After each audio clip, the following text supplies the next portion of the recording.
Lord of the Mysteries. Chapter 1134. Mr. Door. As Trissy recited the words, the gems around her emitted cracking sounds as they shattered into powder and floated up. They shimmered with red, blue, green, or resplendent light before rapidly gathering into a torrent that surged towards the candlelight on the altar. At the same time, strands of hair that had been burnt inside the cauldron joined the process.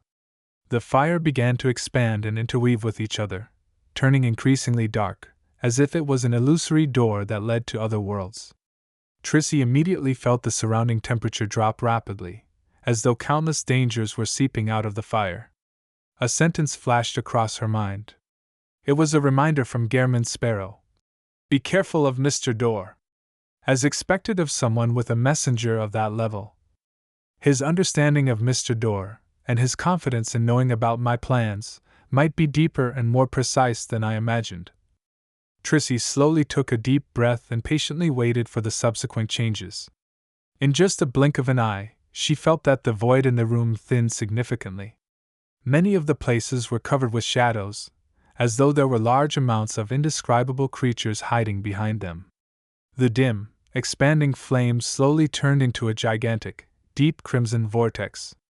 As the vortex spun, an ethereal voice that could pierce through one's spirit body finally sounded from the bottom. "Cheek?" Upon hearing this voice, the blood vessels in Trissy's forehead throbbed.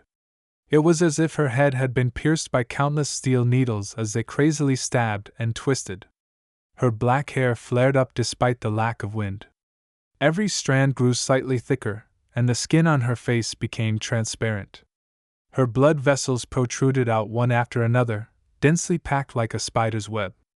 After spending a great deal of effort, Trissy finally managed to control herself. She then heard the voice that could make most Beyonders lose control, chuckling and saying, "It looks like its cheeks blessed." Back then, we had seen the second blasphemy slate together, and we were able to surpass Sequence 1, and live to this day. Now, the only ones left are likely the artisan, Cheek, and me. Trissy ignored Mr. Door's poignant sigh and said with a twisted expression, "Honorable Mr. Door, I have something to ask you." "Speak." "The time spent being lost and trapped in the darkness, and the storm is just too boring. It's rare for someone to have a chat with me." The terrifying voice replied without much change from the slowly rotating dark vortex. Trissy's facial muscles twitched involuntarily, still unable to get used to the ravings of this evil god's equal. She paused for a few seconds before saying, "I want to know if there are any unorthodox ways to enter the 9 secret mausoleums built by Blood Emperor Tudor for becoming the Black Emperor."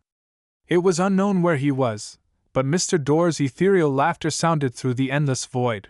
"So it's because of this." "This isn't difficult. I'll give you a symbol.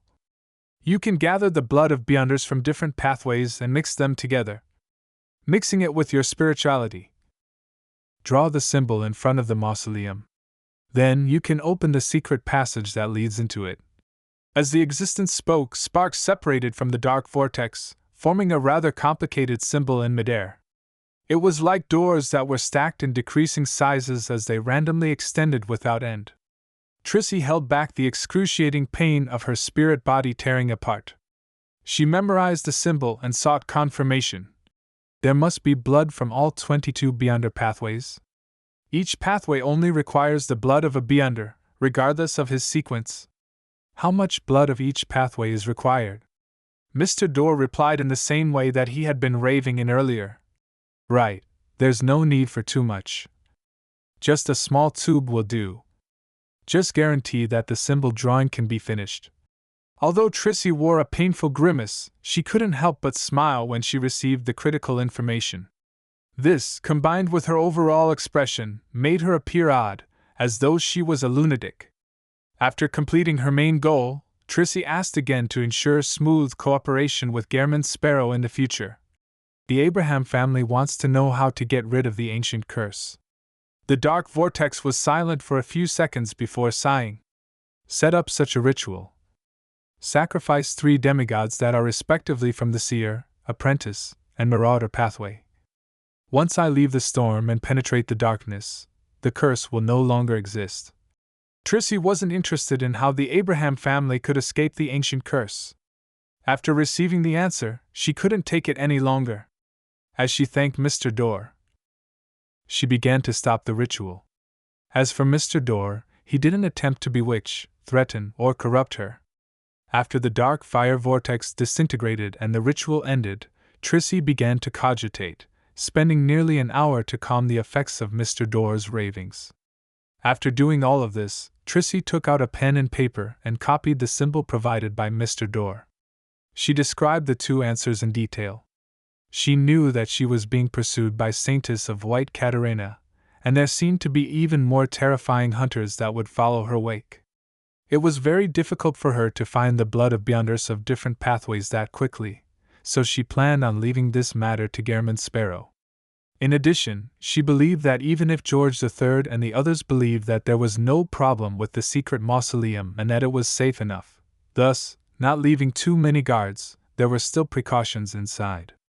It wasn't something that a Sequence 4 could quickly force their way through and cause damage. That way, they would be stopped by the reinforcements and lose their best chance.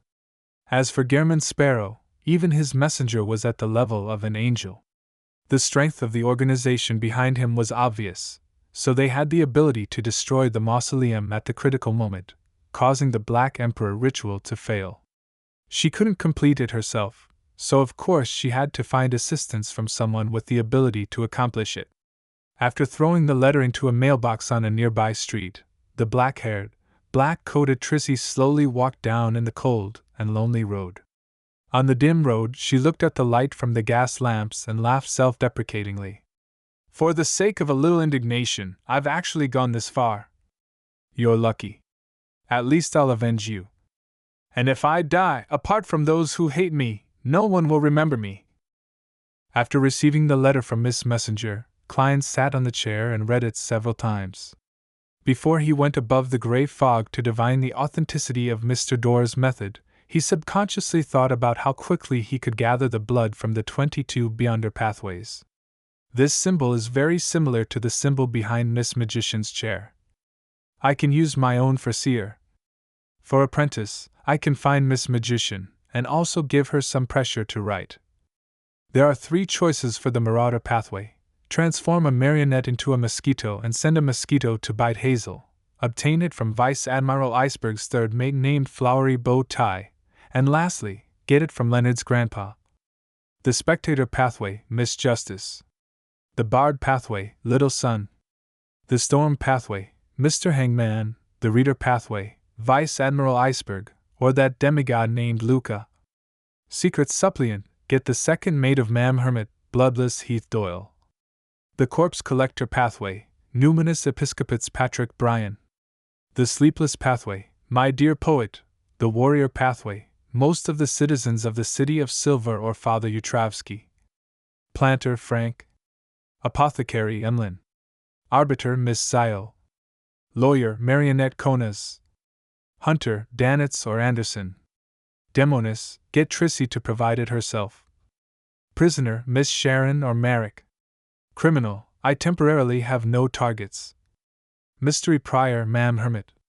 Savant, Frank's experiment assistant. Monster Marionette Anuni. From the looks of it, most of them can be obtained in a very short period of time.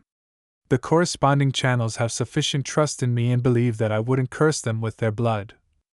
This Demoness Trissy definitely has a way to eliminate the connection between the blood and the actual body. She won't object. Only devil. Although I've encountered a few, they have either died or fled. Currently, I have no target in mind. Yes, I can ask Little Sun if the City of Silver has any devil flesh and blood left in its inventory. They will encounter some from time to time. If he hadn't thought about it, Klein wouldn't have realized that, in less than 2 years of his transmigration, he had actually established a deeper connection with most of the Beyonder pathways. He immediately retracted his thoughts and seriously considered Mr. Dorr's escape ritual. Sacrifice one of each Marauder, Apprentice, and Seer demigods. These are the 3 pathways that can be interchanged. Mr. Dorr wants to temporarily reconcile the 3 pathways, and use an ingenious method to open the passage to return? The demigods of these three pathways aren't that easy to capture. It's possible for the Abraham family to do so at its peak. After the death of the high sequence Beyonders in the War of the Four Emperors and the corresponding setbacks, it's pretty much hopeless. If Mr. Dorr could be more patient and give the descendants more time to grow, it wouldn't be impossible. However, he still constantly cries for help, causing the deaths of promising descendants. Is he crazy? A lunatic who looks like a normal person.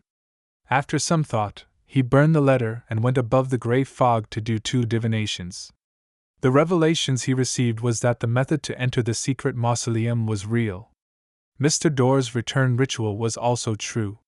Looking at the spirit pendulum in his hand, he sat silently in the high-backed chair for a long time.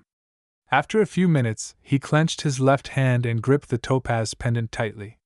He muttered to himself, "All there's left is to wait for the Bizarro sorcerer potion to be completely digested, and for George III to hold the ritual."